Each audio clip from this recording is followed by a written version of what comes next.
नमस्कार take tubers, स्वागत है आपका प्रो टेक्नोलॉजी यूजर्स की इस नई वीडियो में। और आज मैं बताने जा रहा हूं आपको कि कैसे आप डाउनलोड कर सकते हैं और इंस्टॉल कर सकते हैं HD graphic driver Intel G41 express chipset के लिए विंडोज 10, 8.1, 8 या फिर 7 में। So let's get in.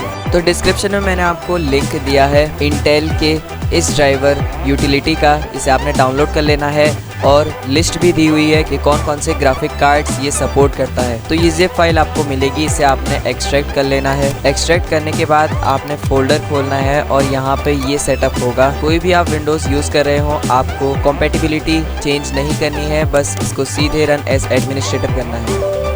Permission में यस में क्लिक करना है। यहाँ पे इस तरीके की विंडोज़ खुलेगी। यहाँ पे आपने नेक्स्ट में क्लिक करना है। एक्सट्रैक्शन का वेट करना है। एक्सट्रैक्शन हो जाने के बाद इस तरीके की विंडोज़ खुलेगी। अगर आप विंडोज़ 7 या फिर विस्टा यूज़ कर रहे हैं तो इस ऑप्शन में टिक रहने दीजिए, और अगर आप यूज़ नहीं कर रहे हैं तो इसको अनटिक कर दीजिए। इसके बाद आपने नेक्स्ट में क्लिक करना है। यहाँ पे एग्रीमेंट में यस में क्लिक करना है, नेक्स्ट में क्लिक करना है और वेट करना है ड्राइवर इंस्टॉलेशन का, माइक्रोसॉफ्ट का या फिर इंटेल का 2012 का, 2013 का। तो आप देखेंगे कि आपके गेम्स अच्छे ग्राफिक्स में नहीं चलेंगे और एमुलेटर्स तो बिल्कुल भी नहीं अच्छे ग्राफिक्स में चलेंगे। लेकिन ये वाला जो ड्राइवर है इसमें आपको HD परफॉर्मेंस मिलेगी और गेम्स और एमुलेटर की क्वालिटी भी इससे अच्छी होगी। तो मैं इसी मंथ में एक वीडियो बनाने जा रहा हूँ आपके G41 मदरबोर्ड के लिए कौन सा एंड्रॉइड एमुलेटर PUBG मोबाइल के लिए बेस्ट रहेगा। उसके लिए आपने चैनल को सब्सक्राइब कर लेना है और अगर वो वीडियो आ चुकी होगी तो डिस्क्रिप्शन में आपको लिंक मिल जाएगा। इंस्टॉलेशन कंप्लीट हो जाने के बाद आपने नेक्स्ट में क्लिक करना है और यहाँ पे यस में क्लिक करके PC को रीस्टार्ट कर लेना है, फिनिश में क्लिक करके। रीस्टार्ट सक्सेसफुल हो जाने के बाद अगर आप विंडोज 10 यूजर हैं तो आपने सेकेंडरी क्लिक करना है और जाना है डिस्प्ले सेटिंग्स में,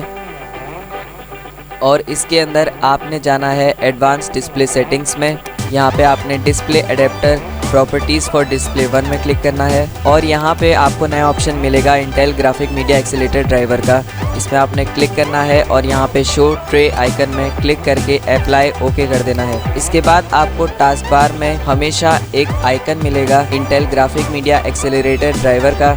इसमें आपने क्लिक करके ग्राफिक प्रॉपर्टीज़ में जाना है और यहाँ से आप अपने ग्राफिक्स और रेजोल्यूशन को सेट कर सकते हैं। तो इस तरीके का यूज़र इंटरफेस आपको किसी और ग्राफिक ड्राइवर में नहीं मिलेगा। जो लिंक मैंने आपको डिस्क्रिप्शन में दिया है सिर्फ उसमें ही मिलेगा, क्योंकि और जितनी भी कंट्रोल पैनल्स हैं उसमें कुछ इस तरीके का पुराना यूज़र इंटरफेस है, लेकिन इसमें नया इंटरफेस है। भले ही इसका ग्राफिक ड्राइवर 2011 का है, लेकिन इसमें आपके गेम्स और एमुलेटर अच्छे से वर्क करेंगे और पिछले ड्राइवर के मुकाबले आप देखेंगे कि इसमें आपको ज़्यादा अच्छी परफॉर्मेंस मिलेगी। वीडियो देखने के लिए थैंक्स टेक ट्यूबर्स। आशा करता हूँ आपको वीडियो समझ आई होगी। वीडियो को लाइक और शेयर करना और चैनल को सब्सक्राइब करना तो बिल्कुल भी मत भूलिएगा। धन्यवाद।